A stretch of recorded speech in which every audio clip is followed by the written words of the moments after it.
In our sports lead, it's Valentine's Day, so permit me a moment for a love letter. Philadelphia celebrated the Super Bowl victory of our beloved Eagles today. The team predicted to lose to the Kansas City Chiefs by so many experts, including the President of the United States, instead completely and utterly dominated them.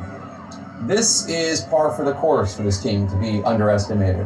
A team that consists of a frankly special group of guys who have been consistently dismissed and discounted and derided.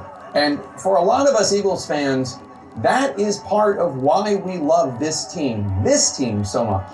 And it starts with Jalen Hurts, our star quarterback, the Super Bowl MVP. The University of Alabama and its alumni are all out there claiming Jalen. But back in 2018, Coach Saban benched him at halftime of the championship game in favor of Tua Tagovailoa. Jalen stayed at Alabama the next year as backup QB, but then after that, he transferred to Oklahoma so he could play. He was drafted by the Eagles in the second round, and that pick was trashed.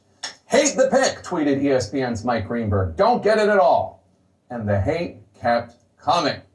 Here's Chris Sims a year ago. I think Jalen Hurts is also like the most overrated player in football. Here's ESPN's Dan Orlovsky 5 months ago. I think we see best of Jalen Hurts. So that 2022 season and playoff stretch, that's the high. Yeah. I don't think we're going to recapture that. Here's Orlovsky 9 days ago saying that Jalen Hurts' name does not belong in the same breath as Joe Burrow or Lamar Jackson or Josh Allen. I don't think there's anything that Jalen can do to be in the conversation with those three guys as players. Hot take about a guy who won the Super Bowl MVP, finished the game with 2 touchdowns. His 72 rushing yards are the most ever by a quarterback in a Super Bowl, Dan. Then there's Saquon Barkley, our amazing running back, whom the New York Giants not only idiotically let walk, the Giants let a documentary film crew for the show Hard Knocks capture this ignominious moment for history. All right, so I just talked to Ed Barry, and I think just mulling over this, the right thing to do is let you test the market and see what your value is. The organization thinks the world of you and everything you've done. I'm glad you captured that on film because that's going to be the first line of your obituary, buddy. The Eagles, Howie Roseman, snatched him up, and more hot takes about Saquon Barkley followed. The signing of Saquon Barkley is once again another indication that the Eagles panicked. Saquon Barkley never lived up to the second pick in the draft. He was overhyped, overrated, and the Giants even knew it by allowing him to walk out the building with nothing in return. I tried to tell you, Eagle fans, you have that losing player, Saquon Barkley. Yeah, I don't think he's going to be a difference maker for the Eagles. Oh, Nick.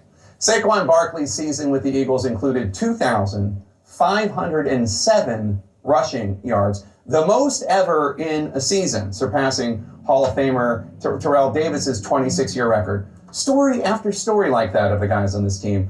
On the Saints, Zach Bond was mostly limited to special teams and outside linebacker, and here he is intercepting the ball during the Super Bowl with the Eagles.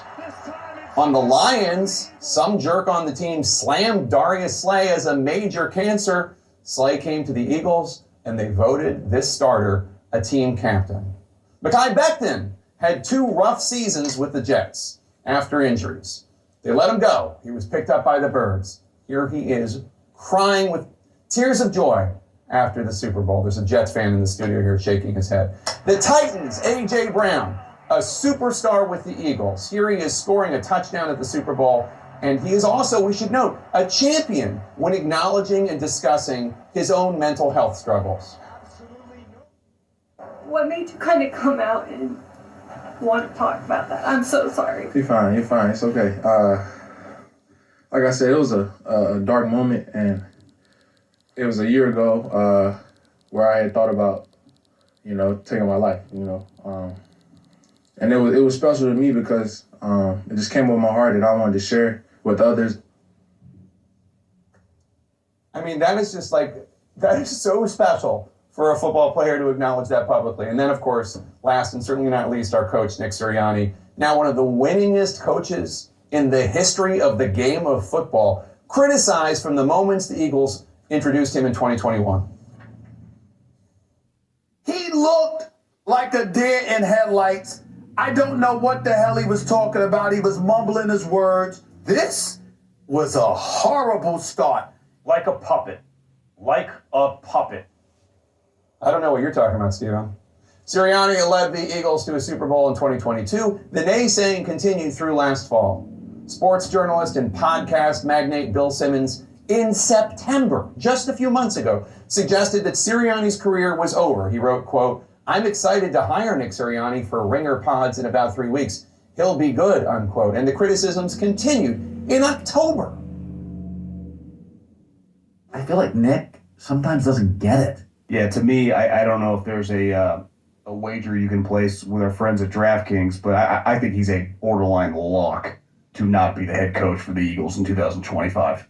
Yeah. And that's not making a prediction. They're missing the playoffs, making the playoffs. Like, he will not be the coach next year. I will definitely take that bet. And somebody doesn't get it. I'll tell you that. Here's the thing. So many of the guys on this team, so many of the Eagles have been told, you're not champions, you're not excellent, you're overvalued. They've been shoved aside, they've been dismissed, they've been told to move on and get over it. But their inner drives took all that crap from all those ridiculous voices and said, you are wrong. I do have value. I am a champion. You know what? The Eagles were right. The Eagles were right. And we love them, not just for being champions, but for proving the naysayers hugely, embarrassingly wrong.